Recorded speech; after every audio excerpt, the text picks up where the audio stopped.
Arratsaldeko 4:53 minutu B seriekoa ikusi duzue lehenago, orain maila nagusiko binakako txapelketako final laurdenetako ligaxkako lehen jardunaldi honen atarikoa eta pronostikoak egingo ditugu. Lehengoan B seriekoarekin egin genuen bezala txapelketaren pronostikoa egin genuen, nondik norakoak ere eman genituen, eta gaur lehen jardunaldi honekin gatoz. Beno, jardunaldia gaur hasiko da, Beasaingo Antzizar pilotalekuan, eta bertan Elordi eta Zabala eta Martijaren aurka izango dira. Partida bikaina egia esan, atzeko kuadroetako aldea ikusita Elordi eta Zabaleta irtengo dira favorito, hasiera batean behintzat txapelketa irabazteko ere favoritoen artean sartzeko bikotea da, inolako zalantzari gabe.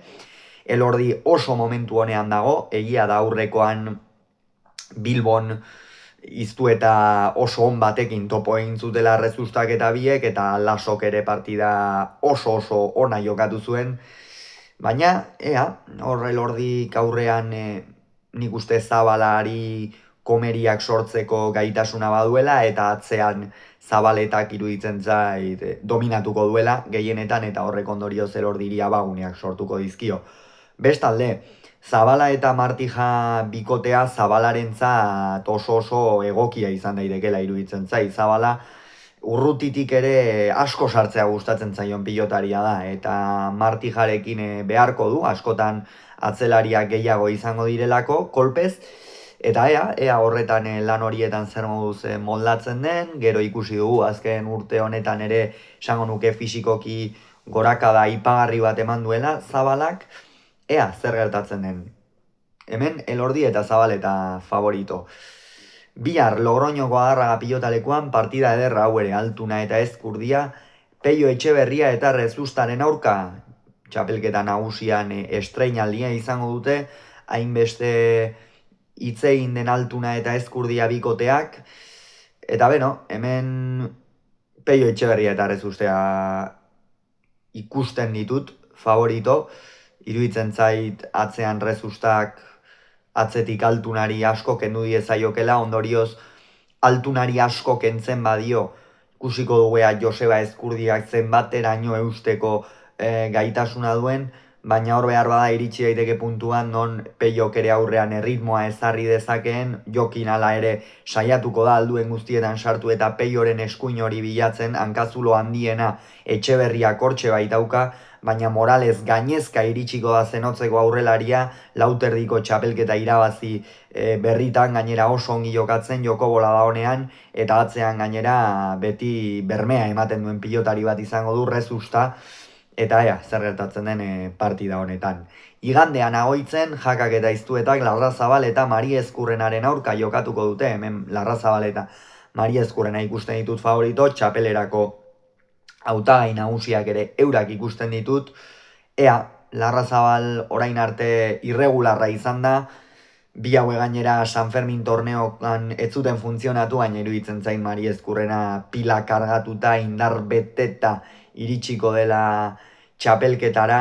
Atzean ala ere ez du bat ere aurkari erraza izango, enpresako beste jotzaile handia, Martxel Iztueta, azken uda honetan gorakada oso nabarmena eman duen pilotaria, baita lehengo urteko txapelketan ere Lasorekin txapelketa ipagarria jokatu zuen, eta hala ere Maria Ezkurrena atzean nagusitu eta aurrean Larrazabalek erritmoa ezartzen badu, hor ere Jakak defentsan sufritu dezake, eta Jakak behar duena Iztuetak nabarmena gindu eta aurrean dituen abaguneak baliatzea, ez? Bestela Mari Ezkurrenari badakigu 4-5 pilota utzi ezkero nola atzeratzen duen, eta hor Martxelek sufritu dezake, ez? Naiz eta sufritzailea den eusten badakien, baina Mari Ezkurrenaren bombardeoak ez dira sekula errazak izaten. Eta astelenean Tolosako Beotibar pilotalekuan Artolak eta Imazek Laso eta Albizuren aurka jokatuko dute. Hemen Laso eta Albizu ikusten ditut favorito. Egia esan ilusio handia sortu duen bikotea da Laso eta Albizu. Batetik noski Jon Ander Albizu da bere profesional ibilbidearen azken zatian sartuta dagoela esan daiteke. Horrek esan nahi du bat edo bi, ez dakigu zema txapelketan geratuko zaizkion ataungo atzelariari, baina bai, hainbeste urte goian egon eta txapeli gabe joatea profesional mailatik pena litzateke, eta hori lortzeko aurrelari ezin hobea jarri diote, ez? Unai Laso aurreko batean eta bien adinak eta kontuan izanik eta beste garai batzuk ziren horiek pandemia aurreko garaiak eta elkarrekin osatu zuten bikoteak, gero ezin izan zuten txapelketa elkarrekin amaitu pandemia ostean Laso, Mari Ezkurrena, Eskiroz, horiekin izandako horiek enpresekin edukitako tirabiren ondorioz, greba eta barren ondorioz, zuten txapelketa bukatzerik izan, orain berriro ere elkarrekin, oraingoan bai, 100%ean gaude osatuko dutela, inorrek min hartu eta lesio larririk ez badu behintzat espero dezagun ezetz, baina Unai Laso indar berrituta itzuli dela iruditzen zait, aurrekoan ikusi genuen jada goi mailako atzelari batekin eiztuetarekin zenolako partida atera zuen, eta albizukatzean bermea ematen badu tarteka agindu, badakigu Unai Lasok aurrean erritmoa jartzeko gaitasuna duela. Artolak eta Imazek zer egin beharko dute, batetik Imazek noski ahalik eta gehien nagusitu, aurrean Artara Iñaki Kabaguneak edukitzeko eta albizu kargatu. Laso jokoz kanpo utzi behar dute, eta hor aukerak izan ditzakete. Hauxe beraz uste duguna, ea zer gertatzen den, bihar izango duzu ziur aski, Elordik eta Zabaletak, Zabala eta Martijaren aurka behasainen jokatuko duten lehen norgehiagoka horren analisia.